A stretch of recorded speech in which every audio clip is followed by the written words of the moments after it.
Schenk dus zien ze muzikaal, dat speelt als iedereen.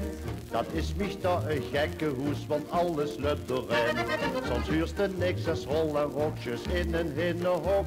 Dan wordt gezongen en gehost, met dekken Schenk pas los. En Schenk speelt op de Monica en Marie op haar trompet. Dan huurst er niks als rond, just in eigen armstrong. Soms blaast Marie een beetje vals, dat ben verschrikkelijk hel. Dan wordt Schenk aan de Monica en springt haast uit zijn vel. Dan wordt Schenk aan de Monica en springt haast uit zijn vel.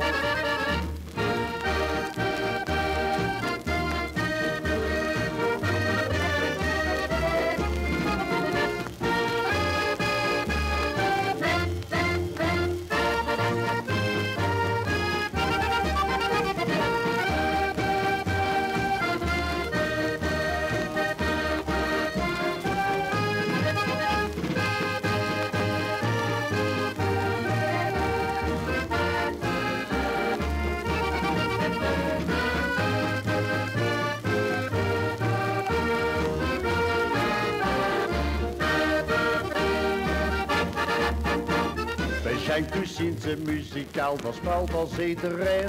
Dat is mich toch een gekke hoes, want alles loopt doorheen. Soms huurst er niks als rol en rokjes in de hinnenhok. Dan wordt gezongen en gehost, met dank Schenk pas los. En Schenk speelt op de Monica en Marie op haar trompet. Dan huurst er niks als rom, just in eigen armstrong. Soms blaast Marie een beetje vals, dat ben verschrikkelijk hel. Dan wordt Schenk aan de Monica en springt haast uit zijn vel. Dan wordt Schenk aan de Monica en springt haast uit zijn vel. Ja, geweldige beelden toch. In 1957 worden het. En ik zag in het begin van het filmpje een klein meisje. Ja, en dat best toe, Beppie. Dat was ik, ja, inderdaad. 1957 en is thuis toe. Is dat in de allereerste optreden of je mag dat zien? Ja, dat is de allereerste keer dat ik op een bühne met een microfoon een liedje zing. Ja, nummers is me terug. Ik zing De Vriedhof in Maastricht. Ja. Tempeliers bestond 2 keer 11 jaar. Zus ze dan ook nog ooit bekend je op zijn film? Wie werkt dat dan? Nee, ik dan mijn best om te herkennen, maar dat was waarschijnlijk nog toch wel geen veel. Ja. Wat leuk om dat te zien. Ik heb die foto wel eens een keer gezien. En toch nog heel even voor de correctheid, we leven in 2022. Het regelke de neger Armstrong. Ja, dat kost toen nog wel. Nu niet meer. Maar toen kost dat blijkbaar. Want ik heb er nooit iemand over gehuurd. Totdat eigenlijk nu een paar jaar geleden. Maar wat wel leuk is, mijn eerste plaatje heb ik gemaakt. En dat heet Ik ben die nichtje. Dat was ook een liedje. En dat was eigenlijk Ik ben je nicht. En dat kost hij maanden toen niet zingen. Ik ben de nicht. Dus een man kost niet zingen Ik ben de nicht. Nee, dat kost natuurlijk niet. Maar wel de neger Armstrong. Ja. Dus zoek je het veranderen in de Wat deed zich op dat friedhof dan? Nou, want hebben we die beelden nog... kunnen we die nog een keer kijken? Dat is wel nog heel even, Beppie. Ja. Ach ja. Ook die arm, ook die houding van lichaam. Dat is nog altijd. Nog, ja. Volgens mij stond ik nog altijd zo op de bühne. Ja, en dus ook de camera op een gegeven moment. Hè? Die kijkt gewoon recht in de camera op. Dan al. Was ze toen al mee bezig? Zo van, Nee, weet je, dat liedje dat is gemaakt door P-Bags.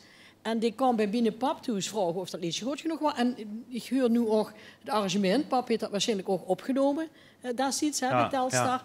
Dus ik koos dat liedje. En ik stond gewoon tussen het publiek op de friedhof te wachten op de prins die ingehaald wordt. En de presentator die vroeg, is er iemand die het liedje al kent? Het nieuwe liedje al kent? En ik heb gezegd, ja, ik. Ja. En ik ben de bühne opgegaan, ik heb het gezongen. Nog even een vraag van Jean, de Monica, die de papa de Jean, die man met de Marie. Ja, maar dat is puur toeval. Nee, nee dat is echt puur toeval. Maar wel heel leuk natuurlijk. Ja, deze toch, die woonde om de hoek? Ja, ik woonde op de Grote Gracht, dus echt om de hoek. Dus ik ben gewoon door je gegaan. En, ja, als gewoon als publiek. Ik stond gewoon tussen de lui en daar langs de kant, achter het hek. En ja, ik ben de bühne opgekropen. Ja. Ze gingen lui van de Vriet of te zien naar de Goede Gracht gerend. En gezegd, hey, jongens, Beppie staat te zingen op het podium. Komt dat kind halen. Beppie staat te zingen op het podium. Maar ja, wie ze kwam, wordt natuurlijk al lang afgelopen. Maar wel, ja, een leuke herinnering, ja.